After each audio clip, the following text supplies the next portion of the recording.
അതുപോലെ തന്നെ ഹണി റോസിനെ ഇനി ഉദ്ഘാടനത്തിന് ഒരു വലിയ താരപരിവേഷത്തോടു കൂടി കൊണ്ടുവന്നാൽ ആ പരിപാടി കുളമാകുമോ, അല്ലെങ്കിൽ ആ സ്ഥാപനത്തിൻ്റെ റെപ്യൂട്ടേഷനെ അത് ബാധിക്കുമോ എന്ന തരത്തിൽ പോലും ചർച്ചകൾ ഉണ്ടാകാൻ ഇടയുണ്ട്. അത് ഉണ്ടായി തുടങ്ങിയിട്ടുണ്ട്. അത് ഹണി റോസിനും ആ ഭീതിയുണ്ട് എന്ന് അവരുടെ കഴിഞ്ഞ ദിവസത്തെ ഫേസ്ബുക്ക് പോസ്റ്റിൽ വ്യക്തമായിരുന്നു. അവളെ കസ്റ്റഡിയിലെടുത്തിട്ട് ഹണി റോസിനെ ചോദ്യം ചെയ്യുക, ഇതേപോലെ ഒരു 5 ദിവസമെങ്കിലും ജയിലിലിടുക.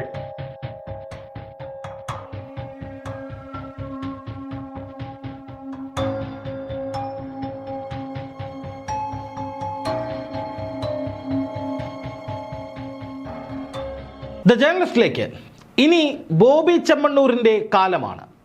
ബോച്ചയ്ക്ക് വലിയ സ്വീകാര്യതയാണ് സമൂഹ മാധ്യമങ്ങളിലും അതുപോലെ തന്നെ പൊതുവിടങ്ങളിലും ലഭിച്ചുകൊണ്ടിരിക്കുന്നത്. ബോച്ചയുടെ വഷളത്തരങ്ങളോ ദ്വയാർത്ഥ പ്രയോഗങ്ങളോ ഒരിക്കലും ശരിയാണെന്ന് പറയുന്നില്ല. പക്ഷേ അതിന് ഇത്രയും വലിയ ശിക്ഷ ഇന്നുകൂടി ചേർത്ത് 6 ദിവസത്തെ ജയിൽവാസം നൽകുക എന്നത് അത് അല്പം കടന്നുപോയി എന്നതാണ് പൊതുജനങ്ങൾ പൊതുവിൽ പറയുന്നത്. അതിന് വിരുദ്ധമായി പറയുന്നവരും ഒരുപാടുണ്ട്. പക്ഷേ ബോച്ചയുടെ ഗ്രാഫ് കുതിച്ചുയരുന്ന വിധത്തിൽ ബോച്ചയ്ക്ക് പിന്തുണയേറിയിട്ടുണ്ട് എന്ന കാര്യത്തിൽ തർക്കമൊന്നുമില്ല. കോടികൾ കൊടുത്ത് പരസ്യം ചെയ്താൽ പോലും കിട്ടാത്ത ഒരു വലിയ പിന്തുണയാണ് ഈ ഹണി റോസ് കേസുമായി ബന്ധപ്പെട്ട് അകത്തു പോയതിന് പിന്നാലെ ബോച്ചയ്ക്ക് വന്നുകൊണ്ടിരിക്കുന്നത്. അതിൻ്റെ ഉത്തമ ദൃഷ്ടാന്തമായിരുന്നു ഇന്നലെ മുതൽ കാക്കനാട് ജയിലിന് മുന്നിൽ കണ്ടുവരുന്ന 100 കണക്കിന് പേരുടെ വലിയ തിരക്ക്. ബോബി ചെമ്മണ്ണൂരിന് ജനപിന്തുണ ഏറുമ്പോൾ അക്ഷരാർത്ഥത്തിൽ കുടുങ്ങിപ്പോകുന്നത് ഹണി റോസ് കൂടിയാണ് എന്ന് പറയേണ്ടി വരും. ഹണി റോസ് തെറ്റ് ചെയ്തുവെന്നോ അവർ പരാതി കൊടുത്ത് ബോബി ചെമ്മണ്ണൂരിനെ കുടുക്കിയെന്നോ അല്ലെങ്കിൽ ഹണി റോസിൻ്റെ ഭാഗം ശരിയല്ല എന്നൊന്നുമല്ല പറയുന്നത്, ഇരയ്ക്കൊപ്പം തന്നെയാണെന്നും. പക്ഷേ നിലവിലെ സാഹചര്യം വിശകലനം ചെയ്യുമ്പോൾ ഹണി റോസിന് കാര്യമായ തിരിച്ചടി ഉണ്ടായിട്ടുണ്ട്. രാഹുൽ ഈശ്വർ തുറന്നുവിട്ട ആ കൊടുങ്കാറ്റ് അത് ആഞ്ഞടിക്കുകയാണ്. ഹണി റോസിനെതിരെ വലിയ വിമർശനങ്ങൾ ഉയരുകയാണ് എന്ന് മാത്രമല്ല, ഹണി റോസിന് ഇനി കറുത്ത ദിനങ്ങൾ എന്ന് വിളിക്കാവുന്ന വിധത്തിൽ വലിയ തിരിച്ചടികളുടെ ദിനങ്ങളാണ് വരാൻ പോകുന്നത് എന്ന് വേണം അനുമാനിക്കാൻ. ബോച്ചയുടെ നേതൃത്വത്തിൽ ഒരു പ്രതികാരം പൊതുസമൂഹത്തിൻ്റെ ഭാഗത്ത് നിന്ന് അല്ലെങ്കിൽ വ്യവസായ ലോകത്തിൻ്റെ ഭാഗത്ത് നിന്ന് സിനിമാ ലോകത്തിൻ്റെ ഭാഗത്ത് നിന്നൊക്കെ ഹണി റോസിന് ഉണ്ടാകുമോ എന്ന ഭീതി അത് ഹണി റോസിന് തന്നെ ശക്തമായി ഉണ്ട് എന്നതിൻ്റെ കൃത്യമായ വിവരവും ഇന്ന് പുറത്തു വരികയാണ്. ആ വിഷയമാണ് നമ്മൾ ഇന്ന് വിശകലനം ചെയ്യുന്നത്. അതിനു മുമ്പ് നമ്മുടെ ഒരു പ്രേക്ഷക ഇന്ന് പുലർച്ചെ എന്നെ വിളിച്ച് ചില കാര്യങ്ങൾ സംസാരിച്ചിരുന്നു ബോബി ചെമ്മണ്ണൂരുമായി ബന്ധപ്പെട്ട്. അവർക്ക് ബോബി ചെമ്മണ്ണൂരിനോട് വലിയ അനുതാപം തോന്നുന്നു, വലിയ പിന്തുണ കൊടുക്കുകയാണെന്നൊക്കെ പറഞ്ഞുകൊണ്ട് ആ ഒരു ഓഡിയോ ക്ലിപ്പ് കേട്ടിട്ട് നമുക്ക് വിഷയത്തിലേക്ക് വരാം. ഞങ്ങൾക്കും പറയാനുള്ളത് ഇത് തന്നെയാണ്. ഹണി റോസ് ചെയ്തത് തീരെ ശരിയില്ല. കാരണം എന്ന് പറഞ്ഞാൽ ഒരു സ്ത്രീ ഇഷ്ടമില്ലാണ്ട് ഒരു പുരുഷൻ തൊടുകയാണെങ്കിൽ അപ്പോൾ അതിനു വേണ്ടി പ്രതികരിക്കണം. അതാണ് അതിന്റെ മര്യാദ. അല്ലാണ്ട് ഇത്രയും കാലം അവരുടെ കൂടെ ജ്വല്ലറിയിൽ ഉദ്ഘാടനത്തിന് പോയി എല്ലാം വാങ്ങി വെച്ചും ഒക്കെ കഴിഞ്ഞ് ഇപ്പോൾ ഇത് ഒരു നിസാര പ്രശ്നത്തിനും വേണ്ടിയിട്ട് ഇത് കേസ് കൊടുത്ത് ആ ബോച്ചേനെ ഉള്ളിലാക്കേണ്ട ഒരവസ്ഥയില്ല. ഇതൊരു സാധാരണക്കാരാണ് ഒരു കംപ്ലൈന്റ് കൊടുത്തു കഴിഞ്ഞാൽ പോലീസുകാർക്ക് ഇത്ര ആവേശം ഉണ്ടാവുകയില്ല, കോടതിക്ക് ഇത്ര ആവേശം ഉണ്ടാവുകയില്ല, ഒന്നും ചെയ്യുകയില്ല. പിന്നെ എന്തുകൊണ്ട് ഇങ്ങനെ ചെയ്തു? ഇതിന്റെ പിന്നിൽ കളിച്ചവരെല്ലാം പുറത്തു കൊണ്ടുവരിക, അതാണ് ഞങ്ങളൊക്കെ ആവശ്യം. സാധാരണ അയാൾ എന്ന് പറഞ്ഞിട്ടുണ്ടെങ്കിൽ എല്ലാം സോഷ്യലായിട്ട് എല്ലാ ജനങ്ങളോടും ഒരുപോലെ പെരുമാറുന്ന ഒരു വ്യക്തിയാണ്. അയാൾ ഒരു പൈസക്കാരനാണ്, അയാൾ കോടീശ്വരനാണെന്നുള്ളത് ഒരു ജനങ്ങളെ മുന്നിൽ അയാൾ അവതരിപ്പിക്കുന്നേ ഇല്ല.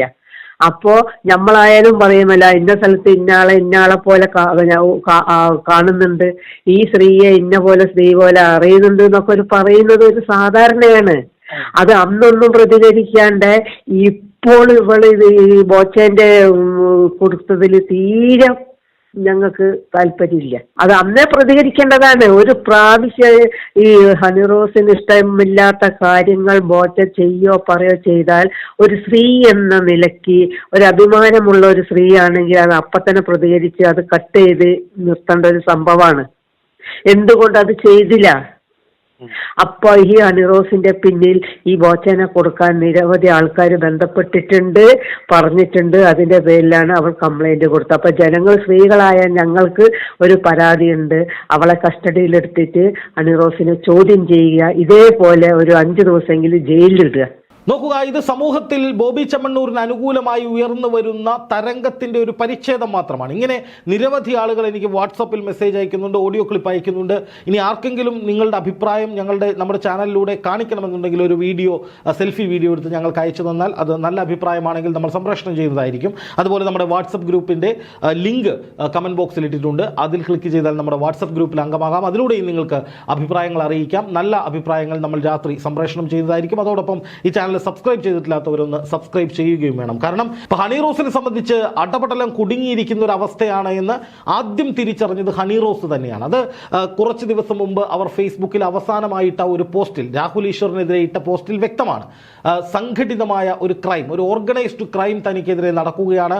സമൂഹത്തിൽ നിന്ന് വലിയ തിരിച്ചടി ഉണ്ടാകുന്നു. വലിയ തോതിലുള്ള വിമർശനങ്ങൾ, അതുപോലെ തന്നെ ഭീഷണികൾ, അശ്ലീല സന്ദേശങ്ങൾ തുടങ്ങിയവയൊക്കെ പല ഭാഗത്തു നിന്നും തനിക്ക് വന്നുകൊണ്ടിരിക്കുകയാണ്. തൻ്റെ തൊഴിൽ പോലും മുടക്കുമോ എന്ന ഭയം തനിക്കുണ്ട് എന്നതിൽ ഹണി റോസ് പറയുന്നുണ്ട്. അതാണ് ഇതിൽ ഏറ്റവും പ്രധാനപ്പെട്ട കാര്യം. അതായത് ബോബി ചെമ്മണ്ണൂരിനെതിരെ കേസ് കൊടുക്കുകയും ബോബി ചെമ്മണ്ണൂർ അകത്ത് പോവുകയും രാഹുൽ ഈശ്വർ വാർത്താ സമ്മേളനം വിളിച്ചതിന് പിന്നാലെ രാഹുൽ ഈശ്വറിനെതിരെ ശക്തമായി നിലപാട് സ്വീകരിച്ച് രംഗത്ത് വരികയും ചെയ്തതുവരെയേ ഹണി റോസിനെ എല്ലാവരും കണ്ടിട്ടുള്ളൂ. പിന്നെ ഹണി റോസ് എവിടെ പോയി എന്ന് ആർക്കും അറിയില്ല. പിന്നെ സമൂഹ മാധ്യമങ്ങളിൽ ഒരു പ്രതികരണവുമില്ല, വാർത്താ ചാനലുകളിലൂടെ പ്രതികരണമില്ല, നിയമപരമായി എന്തെങ്കിലും നടപടി കൂടുതലായി സ്വീകരിക്കുന്നുണ്ടോ എന്ന് ആർക്കും അറിയില്ല. രാഹുൽ ഈശ്വറിൻ്റെ മുൻകൂർ ജാമ്യാപേക്ഷ കോടതി തള്ളിയ സമയത്ത് പോലീസിനോട് ഏതെങ്കിലും തരത്തിലുള്ള കേസ് രജിസ്റ്റർ ചെയ്തിട്ടുണ്ടോ എന്ന് ചോദിച്ചപ്പോൾ പോലീസ് പറഞ്ഞത് ഒരു പരാതിയും കിട്ടിയിട്ടില്ല, എവിടെയും കേസ് രജിസ്റ്റർ ചെയ്തിട്ടില്ല എന്നാണ്. അതായത് രാഹുൽ ഈശ്വറിനെതിരായ ഫേസ്ബുക്ക് പോസ്റ്റിനപ്പുറം ഹണി റോസ് ഒരു പടി പോലും മുന്നേക്ക് പോയിട്ടില്ല എന്നുള്ളത് വളരെ പ്രധാനപ്പെട്ട ഒരു കാര്യമാണ്. അത് സ്വാഭാവികമായും ഹണി റോസ് വല്ലാതെ മാനസികമായി തകർന്നതിൻ്റെയോ അല്ലെങ്കിൽ പൊതുസമൂഹത്തിൽ നിന്ന് എതിർവികാരം ഉയരുന്നത് തൻ്റെ നടി എന്ന നിലയിലുള്ള കരിയറിനോ അല്ലെങ്കിൽ ഉദ്ഘാടക എന്ന നിലയിലുള്ള കരിയറിനോ ഒക്കെ ദോഷം ചെയ്യുമെന്ന ഭീതിയെ തുടർന്നോ ആണ് എന്നാണ് ഞാൻ അനുമാനിക്കുന്നത്. അതിന് കാരണം അവരുടെ ഫേസ്ബുക്ക് പോസ്റ്റാണ്. അതിൽ അവർ കൃത്യമായി തൻ്റെ തൊഴിൽ നഷ്ടപ്പെടുമെന്നോ അല്ലെങ്കിൽ തൊഴിൽപരമായ ഭീഷണി ഉണ്ടാകുമെന്നോ ഒക്കെ പറയുന്നുണ്ട്. അപ്പോൾ മൊത്തത്തിൽ തകർന്നു പോയൊരവസ്ഥയിലാണ് ഹണി റോസ് ഉള്ളത്. അതായത് തുടങ്ങി വെച്ചു, പക്ഷേ അത് മുന്നോട്ട് കൊണ്ടുപോകാൻ കഴിയാത്തൊരു സാഹചര്യം അവർക്കുണ്ടോ എന്ന കാര്യം വളരെ പ്രസക്തമായി നമ്മൾ പരിശോധിക്കേണ്ടതാണ്. അതോടൊപ്പം കോടതിയിൽ നിന്ന് ബോബി ചെമ്മണ്ണൂരിന് തിരിച്ചടി കിട്ടി എന്ന് പല വാർത്തകളും വരുന്നുണ്ട്. യഥാർത്ഥത്തിൽ ബോബി ചെമ്മണ്ണൂരിൻ്റെ ജാമ്യം അനുവദിച്ച കോടതി വലിയ തിരിച്ചടിയൊന്നും ബോബിക്ക് കൊടുത്തിട്ടില്ല. അതായത് ദ്വയാർത്ഥ പ്രയോഗം നിർത്തണം, നിറം, അതുപോലെ ആകൃതി, ശരീരഘടന, ഇതൊന്നും വെച്ച് വിമർശിക്കരുത് എന്ന് മാത്രമല്ല ദ്വയാർത്ഥ പ്രയോഗം നടത്തി എന്ന് പ്രാഥമികമായി ബോബി കുറ്റം ചെയ്തിട്ടുണ്ട് എന്ന തരത്തിൽ കോടതി പറയുകയും ചെയ്തിരുന്നു. അത് ബോബി ചെമ്മണ്ണൂരിന് തിരിച്ചടിയാണ്. പക്ഷേ അതിനപ്പുറത്തേക്ക് പ്രത്യേക ജാമ്യ വ്യവസ്ഥകളോ അല്ലെങ്കിൽ ഏതെങ്കിലും തരത്തിലുള്ള കടുത്ത ജാമ്യ വ്യവസ്ഥകളോ ഒന്നും ബോച്ചയ്ക്ക് ഉണ്ടായിരുന്നില്ല. സ്വാഭാവികമായ ജാമ്യ വ്യവസ്ഥയാണ് നൽകിയത് എന്ന് മാത്രമല്ല ഇന്നലെ മകരവിളക്ക് തത്സമയം ചാനലുകളിൽ കാണിക്കുന്ന ഒരു സമയമായതുകൊണ്ട് ബോബി ചെമ്മണ്ണൂർ ഇന്നലെ ഇറങ്ങിയിരുന്നെങ്കിൽ അതൊരു വാർത്തയാകുമായിരുന്നില്ല.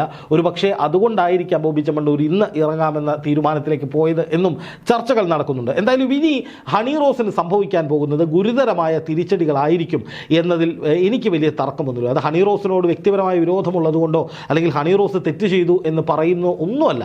ഒരിക്കലും ഇരയ്ക്കൊപ്പം തന്നെയാണ് ഞാനെന്നും അല്ലെങ്കിൽ നമ്മുടെ സ്ഥാപനമെന്നും ഇരയ്ക്കൊപ്പം തന്നെയാണ്. പക്ഷേ ഇവിടെ ഹണി റോസ് നേരിടാൻ പോകുന്ന അല്ലെങ്കിൽ നേരിട്ടുകൊണ്ടിരിക്കുന്ന ചില പ്രശ്നങ്ങൾ അത് ചൂണ്ടിക്കാണിക്കുകയാണ്.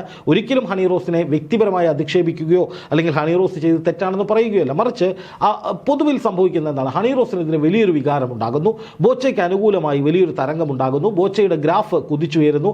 ഇന്നലെ ജയിലിന് മുന്നിൽ വന്ന ആളുകളൊക്കെ ഹണി റോസിനെതിരെ സംസാരിക്കുന്നതും ബോച്ചയ്ക്ക് അനുകൂലമായി സംസാരിക്കുന്നത് നമ്മൾ കണ്ടതാണ്. അതിൽ കുറേയൊക്കെ ബോച്ചയുടെ വ്യവസായ സ്ഥാപനങ്ങളിലെ ആളുകളുണ്ട്, അതല്ലാതെ വന്ന ആളുകളുമുണ്ട്. അപ്പോൾ അങ്ങനെ ഹണി റോസിനെതിരായ ഒരു വലിയ തരംഗമുണ്ടാകുമ്പോൾ ഈ ഹണി റോസിനെ ഇനി ഏതെങ്കിലും സ്ഥാപനങ്ങൾ പരസ്യ ചിത്രങ്ങളിൽ അഭിനയിപ്പിക്കുമോ എന്നുള്ളത് വളരെ പ്രധാനപ്പെട്ട ഒരു ചോദ്യമാണ്.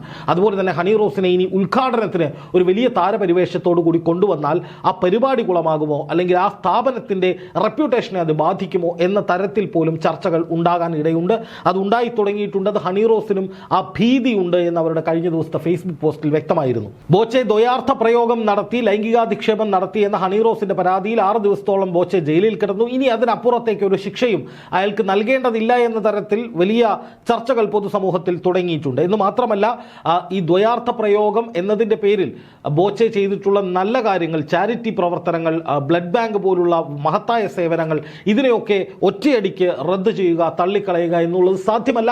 ബോച്ചെ ചെയ്തിട്ടുള്ള നല്ല കാര്യങ്ങൾ എപ്പോഴും അവിടെ തന്നെ നിൽക്കും. അതിന് ജനങ്ങൾ ഞങ്ങൾ പിന്തുണയ്ക്കുമെന്ന തരത്തിൽ വലിയ പ്രചാരണമുണ്ട്. അതുപോലെ തന്നെ ബോച്ചയുടെ നേതൃത്വത്തിൽ ഒരു പ്രതികാരം ഹണി റോസിനെതിരെ ഉണ്ടാകുന്നുണ്ടോ എന്ന് ഞാൻ സംശയിക്കുന്നുണ്ട്. കാരണം ഇന്നലെ ബോച്ചയ്ക്ക് വേണ്ടി ജയിലിന് പുറത്ത് വന്നതിൽ ഫിജി കാർട്ട് എന്ന ബോച്ചയുടെ സ്ഥാപനത്തിലെ ജീവനക്കാരുണ്ടായിരുന്നു. അതുപോലെ തന്നെ ബോച്ചയുടെ പല സ്ഥാപനങ്ങളിലെയും ജീവനക്കാരുണ്ടായിരുന്നു. പിന്നെ സാധാരണക്കാരായ ജനങ്ങളും ഉണ്ടായിരുന്നു. പക്ഷേ ഈ സ്ഥാപനത്തിലെ ജീവനക്കാരൊക്കെ കൃത്യമായി ബോച്ചയെ പിന്തുണയ്ക്കുന്നതിനൊപ്പം ഹണി റോസിനെ തള്ളിപ്പറയുകയും അത്തരമൊരു ചർച്ച പൊതുസമൂഹത്തിലേക്ക് തള്ളിവിടുകയും ചെയ്തു. ശരിക്കും രാഹുൽ ഈശ്വറും അത് തന്നെയാണ് ചെയ്തത്. രാഹുൽ ഈശ്വർ എന്താണ് ചെയ്തത്? രാഹുൽ ഈശ്വറാണ് ഈ കേസിന്റെ തലം പെട്ടെന്ന് മാറ്റിയത്. എല്ലാവരും ബോച്ചയെ ചീത്ത വിളിച്ചുകൊണ്ടിരിക്കുമ്പോൾ ഈ കേസിൽ ഇങ്ങനെ ഒരു തലമുണ്ട്, ഹണി റോസ് ചെയ്തത് തെറ്റല്ലേ, ഹണി റോസിനെയും സോഷ്യൽ ഓഡിറ്റിങ്ങിന് വിധേയയാക്കണ്ടേ എന്ന് ചോദിച്ചുകൊണ്ട് രാഹുൽ ഈശ്വർ തുടങ്ങി വെച്ച ഒരു വാർത്താ സമ്മേളനം, ഒരു വീഡിയോയാണ് പിന്നീട് കാട്ടുതീ പോലെ പടർന്ന് ഹണി റോസിനെതിരായി തിരിച്ചടിച്ചത്. ഹണി റോസ് പതറിപ്പോയി എന്ന കാര്യത്തിൽ സംശയമൊന്നുമില്ല. അപ്പോൾ അതൊരു പ്രതികാരം എന്ന് പറയാൻ സാധിക്കില്ലെങ്കിലും അത്തരം ചില പ്രതികാരങ്ങൾ ബോച്ചയുടെ ഭാഗത്ത് നിന്ന് ഇനി ഉണ്ടാകുമോ എന്നുള്ളതാണ് വളരെ പ്രധാനപ്പെട്ട ചോദ്യം. ഞാൻ വിശ്വസിക്കുന്നത് ബോച്ചെ നേരിട്ട് ഹണി റോസിനെ ഏതെങ്കിലും തരത്തിൽ അധിക്ഷേപിക്കുകയോ അല്ലെങ്കിൽ ഏതെങ്കിലും തരത്തിൽ ഇനി ദ്വയാർത്ഥ പ്രയോഗം നടത്തുകയോ ചെയ്യില്ല. കാരണം അങ്ങനെ ചെയ്താൽ ബോച്ച വീണ്ടും അകത്ത് പോകും. അപ്പോൾ അതുകൊണ്ട് തന്നെ മറ്റുള്ളവരെ ഉപയോഗിച്ച്, സോഷ്യൽ മീഡിയ സ്പേസ് ഉപയോഗിച്ച്, മറ്റ് ഏതെങ്കിലും മാർഗങ്ങളിലൂടെ അല്ലെങ്കിൽ ജനങ്ങളെ കൊണ്ട് ഈ വിധത്തിൽ പറയിക്കുന്ന വിധത്തിലൊക്കെ ഉള്ള ഒരു പ്രതികാരം എന്ന രീതിയിലേക്ക് നടപടി വരാൻ സാധ്യതയുണ്ട്. ആളെ ഇറക്കി തന്നെയാണ് ബോച്ചയെ പ്രതിരോധിക്കുന്നത്. അത് ആളെ ഇറക്കുക എന്ന് വെച്ചാൽ കുറച്ച് ആളുകൾ, ബോച്ചയുടെ സ്ഥാപനങ്ങളുടെ ആളുകളുണ്ട്, അവരൊരു ചർച്ച തുടങ്ങി വെക്കുന്നു, ജനങ്ങൾ അത് ഏറ്റെടുക്കുന്നു. ആ രീതിയിൽ ഹണി റോസിന് വലിയ തലവേദന ഉണ്ടാക്കാൻ ബോച്ചയ്ക്ക് സാധിക്കുമെന്ന കാര്യത്തിൽ തർക്കമില്ല. ഇന്ന് മാത്രമല്ല, ബോച്ച ഇനി വന്നൊരു വീഡിയോ ഇട്ട് കഴിഞ്ഞാൽ അതിൻ്റെ റീച്ച് എന്തായിരിക്കും? ബോച്ചയെ തൻ്റെ ഭാഗം ന്യായീകരിച്ചുകൊണ്ടായിരിക്കില്ല, മറിച്ച് എന്തെങ്കിലും ഒരു കാര്യം ഈ വിഷയത്തിൽ സംസാരിച്ചാൽ അതും വലിയ ചർച്ചയാകും. എന്തായാലും രാഹുൽ ഈശ്വർ അടങ്ങിയിരിക്കില്ല എന്ന കാര്യത്തിൽ വ്യക്തമായിട്ടുണ്ട്. രാഹുൽ ഈശ്വർ വാർത്താ സമ്മേളനങ്ങളിലൊക്കെ പറയുന്നത് പുരുഷന്മാരെ വ്യാജ പരാതി കൊടുത്ത് പീഡിപ്പിക്കുന്നവർക്കെതിരെയൊക്കെ നടപടി വേണം, ഈ കേസിൽ എന്തായാലും ഹണി റോസിനെ സോഷ്യൽ ഓഡിറ്റിങ്ങിന് വിധേയയാക്കണമെന്ന രീതിയിലൊക്കെ ചർച്ചകൾ വന്നിട്ടുണ്ട്. എന്ന് മാത്രമല്ല, ഹണി റോസിന് പിന്നിൽ ചില ആളുകളുണ്ട്, ബോച്ചയെ കൊടുക്കാനുള്ള നീക്കമാണ് അവരുടെ പിന്നിൽ, ഹണി റോസിനെ ചോദ്യം ചെയ്യണമെന്ന തരത്തിൽ ഒരു വാദം വരുന്നുണ്ട്. നമ്മളെ ആദ്യം വിളിച്ചൊരു പ്രേക്ഷക അതാണ് നമ്മളോട് പറഞ്ഞത്. അങ്ങനെ ഒരുപാട് പേർ നമ്മുടെ കമന്റ് ബോക്സിലൊക്കെ പറയുന്നുണ്ട്. അപ്പോൾ അത്തരത്തിലൊരു പരാതി ബോബി ചെമ്മണ്ണൂർ കൊടുക്കുമോ, അതിൻ്റെ പേരിൽ അന്വേഷണം ഉണ്ടാകുമോ തുടങ്ങിയ ചോദ്യങ്ങളൊക്കെ, അല്ലെങ്കിൽ ബോബി ചെമ്മണ്ണൂർ തന്നെ വേണമെന്നില്ല, വേറെ ആരെങ്കിലും കൊടുക്കുമോ, അത്തരത്തിലുള്ള പ്രതികാരങ്ങളൊക്കെ ഉണ്ടാകുമോ എന്നുള്ള ചോദ്യവും ശക്തമാണ്. എന്തായാലും നിലവിലെ സാഹചര്യത്തിൽ ഹണി റോസിന് ഒരു നെഗറ്റീവ് ഇമ്പാക്റ്റ്, ഒരു ഡാമേജ് ഈ കേസുമായി ബന്ധപ്പെട്ട് ഉണ്ടായിട്ടുണ്ടെന്ന കാര്യത്തിൽ തർക്കമൊന്നുമില്ല. അത് ഞാൻ പറയുന്നതല്ല, മറിച്ച് ഈ പറയുന്ന ആളുകൾ മുഴുവൻ കമന്റ് ബോക്സിൽ പറയുന്നത് മാത്രമല്ല, സോഷ്യൽ മീഡിയയിലെ ചർച്ചകൾ മാത്രമല്ല, നേരിട്ട് ചാനലുകൾക്ക് ഇന്നലേക്ക് അഭിമുഖങ്ങൾ കൊടുത്ത പലരും അങ്ങനെ പറയുന്നുണ്ട്. അത് മൊത്തത്തിൽ ഹണി റോസിന് ഒരു തിരിച്ചടിയാകാനുള്ള സാധ്യതയാണ് ഇപ്പോൾ തെളിയുന്നത്. എന്ന് മാത്രമല്ല, ബോച്ചയുടെ ഭാഗത്ത് നിന്ന് ഒരു പ്രതികാര നടപടി ഉണ്ടാകുമോ, അങ്ങനെ ഉണ്ടായാൽ അത് എത്രത്തോളം ബാധിക്കും ഹണി റോസിനെ എന്നുള്ളതും വളരെ പ്രധാനപ്പെട്ട ചോദ്യമാണ്. ഞാൻ വിശ്വസിക്കുന്നത് എന്തായാലും പ്രതികാരം തുടങ്ങിയ നിലയിൽ, അത് ബോച്ചെ ഹണി റോസിനെ തീർക്കണമെന്ന് പറഞ്ഞുകൊണ്ടല്ല, മറിച്ച് ബോച്ചെ തൻ്റെ ഭാഗം വിശദീകരിക്കുമ്പോൾ അല്ലെങ്കിൽ ബോച്ചയ്ക്ക് ഒരു സാമൂഹിക പിന്തുണ ലഭിക്കുമ്പോൾ അത് ഓട്ടോമാറ്റിക്കായി ഹണി റോസിനോടുള്ള ഒരു പ്രതികാരം എന്ന നിലയിൽ പ്രവർത്തിക്കുന്നതാണ് എന്നാണ് ഞാൻ മനസ്സിലാക്കുന്നത്. എന്തായാലും പരാതി കൊടുത്ത് ബോച്ചയെ അകത്തിടിച്ചതിന് ശേഷം ഹണി റോസിന് തിരിച്ചടികൾ തുടരുന്നു എന്നുള്ളതൊരു യാഥാർത്ഥ്യമാണ്.